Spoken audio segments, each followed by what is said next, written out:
Tu ne cries pas, tu ne menaces pas. Tu n'as pas besoin de te justifier.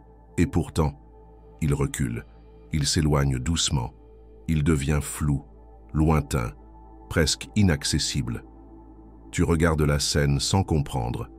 Tu n'as rien fait de mal. Tu as juste tais-toi point entière, point présente, clair. Et c'est justement ça.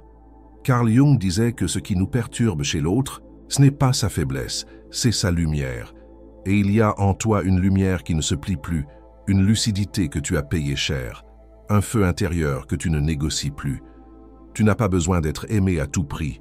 Tu as cessé de te conformer.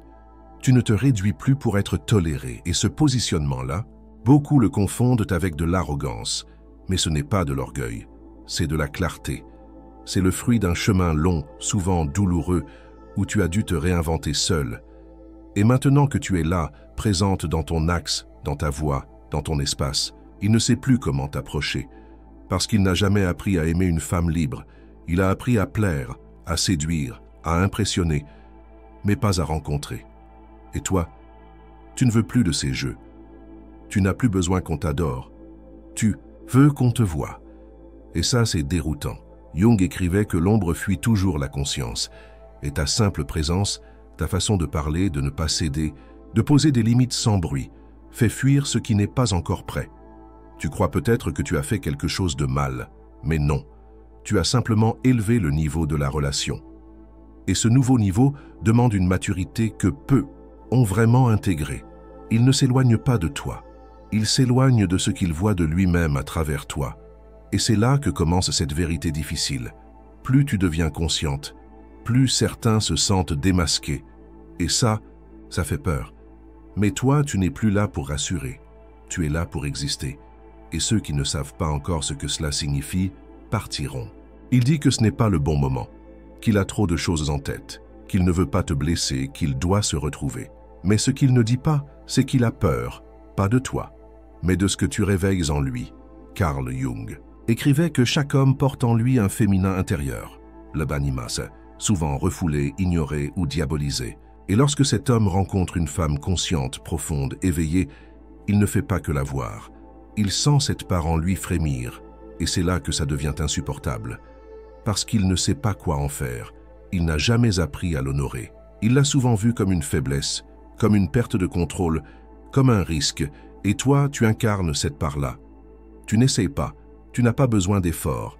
C'est ta façon d'être simplement, d'écouter avec l'âme, de sentir ce qui n'est pas dit, de répondre avec une sagesse silencieuse qui dépasse toute stratégie. Et ça, pour un homme non initié, c'est vertigineux. Il pensait que l'amour, c'était séduire, que le lien, c'était posséder, que la force, c'était dominer. Et là, face à toi, il ne peut rien faire de tout ça. Parce que tu ne réponds pas aux mêmes règles. Tu n'as pas besoin qu'il prouve quoi que ce soit. Tu ne rentres pas dans le jeu du manque. Tu es là, pleine, alignée. Et ce qu'il ressent, dans cette présence, c'est son propre vide. Un vide qu'il ne voulait pas voir. Un vide qu'il remplissait par des rôles, des conquêtes, des distractions. Mais toi, tu ne remplis pas. Tu exposes, tu révèles. Et c'est pour cela qu'il s'éloigne. Ce n'est pas un rejet, c'est un réflexe de survie, un mécanisme de défense face à une énergie qu'il ne comprend pas encore, mais qui le traverse. Jung disait que nous avons peur non pas de ce qui est obscur, mais de ce qui est trop lumineux pour nos yeux encore fermés. Et toi, tu es lumière, pas une lumière qui flatte, une lumière qui éclaire. Et certains ne sont pas prêts à être vus aussi clairement. Mais toi, tu n'es plus là pour fermer les yeux pour rassurer l'autre. Tu es là pour rester allumé. Et celui qui ne supporte pas cette lumière devra d'abord apprendre à s'y regarder. Il s'est éloigné. Et tu t'es demandé pourquoi. Tu as fouillé chaque mot. Tu as revisité chaque regard. Tu as tenté de comprendre ce que tu aurais pu faire de trop. Et peu à peu, presque sans t'en rendre compte, tu as commencé à te réajuster. Tu as parlé moins fort, tu as montré moins d'enthousiasme, tu as caché ta lucidité, tu as retenu tes intuitions. Tout ça pour ne pas le perdre. Carl Jung disait que lorsque nous trahissons notre nature profonde pour être aimés, nous payons le prix dans le silence de l'âme, et c'est exactement ce que tu as vécu. Ce n'était pas une comédie, c'était un instinct. L'instinct de celle qui croit qu'en se faisant plus petite, Elle deviendra enfin supportable. Mais ce que tu as réduit en toi, c'est précisément ce qu'il avait senti et admiré en secret. Ta puissance n'était pas un problème. Sa propre fragilité en était un. Et en tentant d'être plus simple, plus douce, plus légère, tu n'as pas créé de lien. Tu as créé une illusion, une version de toi qui ne tremble pas, mais qui n'est pas vraie. Et cette version-là, tu l'as peut-être déjà montrée à d'autres. Tu t'y es peut-être habitué. Mais à chaque fois que tu te tais, alors que tu sais, que tu souris, alors que tu pleures, que tu dis oui, alors que tout en toi hurle non, une partie de toi s'éteint, et cette extinction lente, sourde, douloureuse, elle finit par se voir. Dans ton regard, dans ton énergie, dans ta fatigue, Jung appelait cela l'aliénation du soi, quand l'on sacrifie l'essentiel pour préserver l'apparence. Mais toi, tu es venu pour autre chose. Tu n'es pas ici pour te faire petite. Tu es ici pour être une femme entière, même si cela dérange. Et l'homme qui ne peut pas aimer une femme entière ne mérite pas de goûter à une version tronquée de toi. Parce qu'aimer une femme vraie, ce n'est pas la contenir, c'est l'accueillir. Et s'il ne peut pas, alors il ne te fuit pas. Il se protège d'un amour qu'il ne sait pas encore recevoir. Mais toi, à partir d'aujourd'hui, rappelle-toi ceci. Te réduire ne sauvera personne, mais t'honorer peut tout transformer. Et puis un jour, tu arrêtes. Tu arrêtes de courir. Tu arrêtes de te rétrécir. Tu arrêtes de te demander ce que tu as fait de travers. Tu ne fais plus d'efforts pour être moins. Tu ne joues plus à la femme compréhensive qui s'adapte à ce qu'on attend d'elle. Tu ne négocies plus ton intuition pour préserver l'ego de l'autre. Tu respires, tu restes, tu t'ancres. Et dans ce silence, quelque chose change. Ton regard devient plus clair, ta voix plus posée, ta posture plus stable. Tu ne fais rien de spécial, mais tu es là, pleine, présente, intouchable, et sans prévenir, tu deviens magnétique. Carl Jung disait que lorsque le soi est réintégré, il agit naturellement comme un champ d'attraction. Tu n'as pas besoin de séduire, tu ne calcules rien, tu n'attends plus, mais on te regarde, on te remarque, on revient vers toi, peut-être même lui, celui qui était parti, celui qui t'avait dit que tu étais trop, celui qui ne supportait pas ta lumière et qui maintenant revient attiré par cette même lumière qu'il avait fui.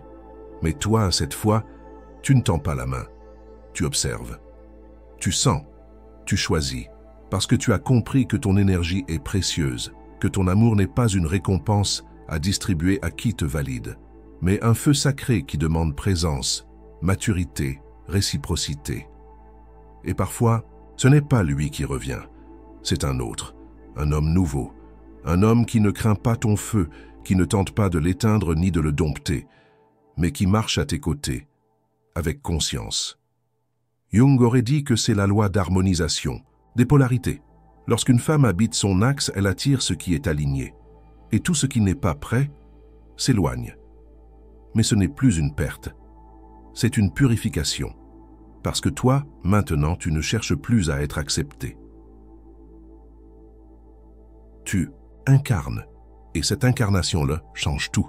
Ce n'est pas ta beauté qui l'intimide, ce n'est pas ton intelligence, ce n'est pas ton indépendance, c'est ton regard. Ce regard qui voit sans juger, mais qui ne ment pas. Ce regard qui traverse les apparences, qui sent l'invisible, qui capte ce que même lui n'a jamais osé nommer. Carl Jung disait que la femme éveillée active l'inconscient masculin et que cette activation peut soit le libérer, soit le faire fuir, parce qu'il n'y a plus d'endroit où se cacher. Face à toi. Il ne peut pas jouer, il ne peut pas manipuler, il ne peut pas faire semblant, tu le vois, et il le sent. Tu vois ses contradictions, tu vois ses failles, tu vois la distance entre ce qu'il dit et ce qu'il est, et tu ne le condamnes pas, mais tu ne te mens pas non plus. Et cette absence de jeu, cette pureté dans la perception, c'est ça qui dérange le plus, parce qu'il n'a pas encore l'habitude d'être vu.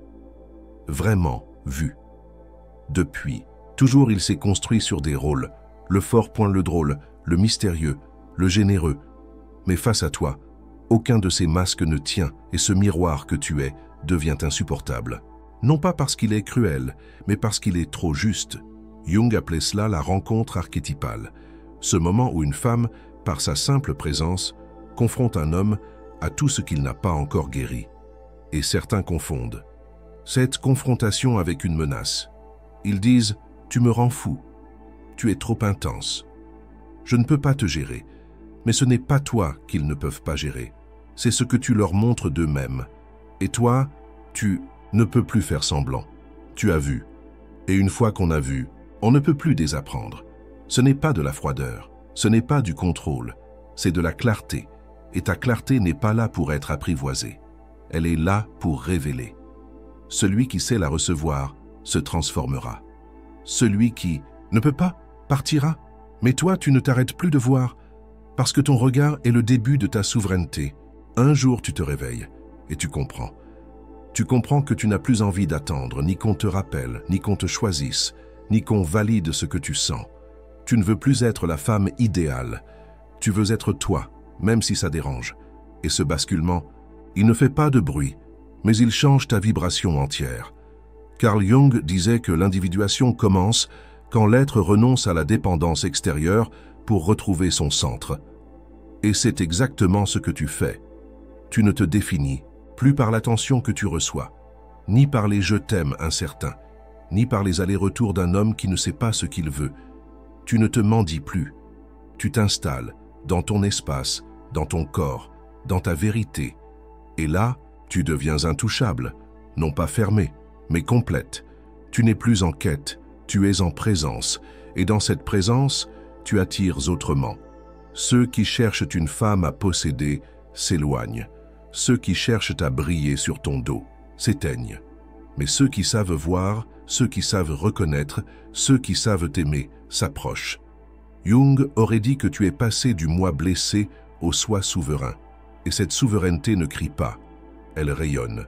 Tu n'as plus besoin de courir, de te justifier, de faire semblant d'être plus simple pour être supporté. Tu es complexe, parfois contradictoire, toujours vivante, et c'est ta richesse. L'homme qui ne peut pas accueillir cela n'a rien à faire dans ton cœur, parce que ton cœur n'est plus un refuge pour les hommes perdus, c'est un temple. Et ce temple, tu le gardes, non pas par peur, mais par amour pour ce que tu es devenu. Et toi, dis-moi, as-tu déjà senti ce moment intérieur, ce basculement discret, où tu as su que tu ne serais plus jamais à vendre? Ce moment, c'est le début de ta liberté. Il ne fuit pas toujours par lâcheté. Il ne part pas toujours parce qu'il ne t'aime pas. Parfois, il part parce qu'il a mal, parce que ta présence touche une zone en lui qu'il garde scellée depuis l'enfance. Carl Jung disait que ce que nous ne guérissons pas en conscience se rejoue dans nos relations, encore et encore.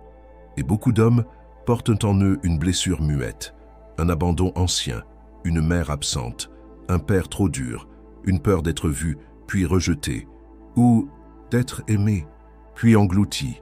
Et toi, tu n'es pas la cause de cette douleur, mais tu en es le déclencheur, parce que ta présence est stable, parce que tu n'implores pas, parce que tu regardes sans demander. Et ce regard, ce calme, ce silence, ils activent quelque chose de primal. Il croyait pouvoir contrôler, mais il perd ses repères. Il croyait pouvoir séduire, mais il se sent nu. Il croyait que l'amour était un jeu. Et soudain, il découvre que c'est un miroir. Un miroir qui reflète non seulement ce qu'il aime, mais aussi ce qu'il a fui toute sa vie. Et ce choc intérieur, il ne sait pas le gérer. Il n'a pas les mots, pas les outils, pas la maturité émotionnelle. Alors il fuit, pas par méchanceté, mais parce que le feu que tu portes réveille la cendre. Qu'il a essayé d'oublier, Jung appelait cela la rencontre transformatrice. Un moment où l'âme est mise face à elle-même et doit choisir, grandir ou se replier. Certains choisissent de fuir, parce que rester signifierait affronter ce qui fait encore trop mal. Et toi, tu ne peux pas guérir à sa place. Tu n'es pas là pour réparer l'histoire qu'il ne veut pas encore revisiter. Mais tu peux comprendre, et surtout, ne plus culpabiliser. Ce n'est pas toi qu'il fuit, c'est le reflet que tu projettes. Un reflet qu'il n'est pas encore prêt à voir sans trembler. Mais toi, tu ne trembles plus, tu avances. Parce que tu sais que la douleur n'est pas une condamnation, mais une invitation. Et celui qui saura la traverser saura aussi t'aimer. Il y a des hommes qui fuient, et il y a ceux qui restent, pas parce qu'ils sont parfaits, pas parce qu'ils n'ont pas peur, mais parce qu'ils ont traversé assez de nuits en eux-mêmes pour ne plus craindre la lumière chez l'autre. Carl Jung disait que lorsqu'un homme intègre son anima, il devient capable d'aimer une femme consciente, sans la réduire, et quand un tel homme entre dans ta vie, tu le reconnais. Non à ses mots, mais à son silence. Un silence qui ne fuit pas, un silence qui accueille. Il ne cherche pas à te changer, il ne cherche pas à t'impressionner, il te regarde, et dans ce regard, tu sens qu'il te voit. Pas l'image, pas le rôle, mais toi. Il ne joue pas avec ton cœur, il entre dans ton espace avec respect. Il sait que tu portes quelque chose de précieux, et il n'a pas peur de s'y exposer. Il ne confond pas ta clarté avec une menace, il y voit un phare. Il ne fuit pas tes émotions, il les reçoit, non comme un danger, mais comme une danse. Il ne tente pas d'avoir le dessus, il cherche l'alignement. Jung aurait dit qu'il a traversé sa propre ombre et que c'est cela qui lui permet de rester là où tant d'autres ont fui. Et toi, face à lui, tu ne ressens pas le besoin de te diminuer. Tu ne ressens pas le doute, tu ne ressens pas la peur de trop être. Tu respires, et dans cette respiration, tu comprends ce que c'est que d'être aimé. Sans condition, pas adulé, pas convoité, mais honoré. Et c'est là que tu vois la différence. Ce n'est pas l'intensité qui fait durer une relation, c'est la conscience, c'est la sécurité intérieure. C'est la volonté de marcher ensemble, même quand c'est inconfortable. Ce genre d'homme ne crie pas son amour, il le manifeste. Il reste quand tu es vulnérable. Il parle quand tu doutes, il écoute quand tu n'as pas de mots. Et surtout, il n'a pas peur de ton feu, parce qu'il a reconnu le sien. Et toi, es-tu prête à être rencontrée à ce niveau? Car ce n'est pas toi qui es trop. C'est juste que maintenant, tu es devenu trop vrai pour ceux qui n'aiment qu'à moitié.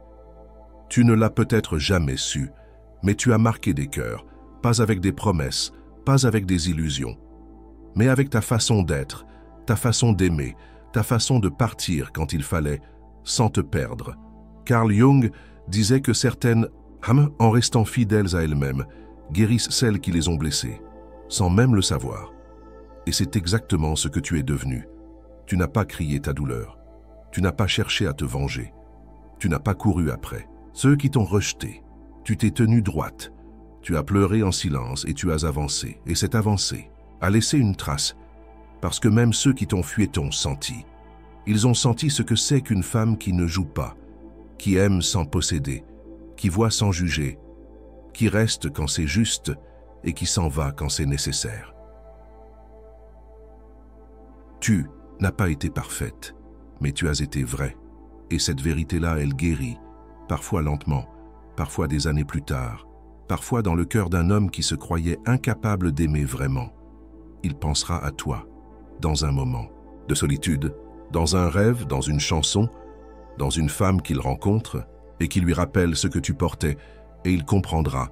Il comprendra que tu ne l'intimidais pas, tu le confrontais à sa grandeur et il n'était pas prêt, mais toi, tu l'étais, et c'est pour cela que tu as souffert plus tôt.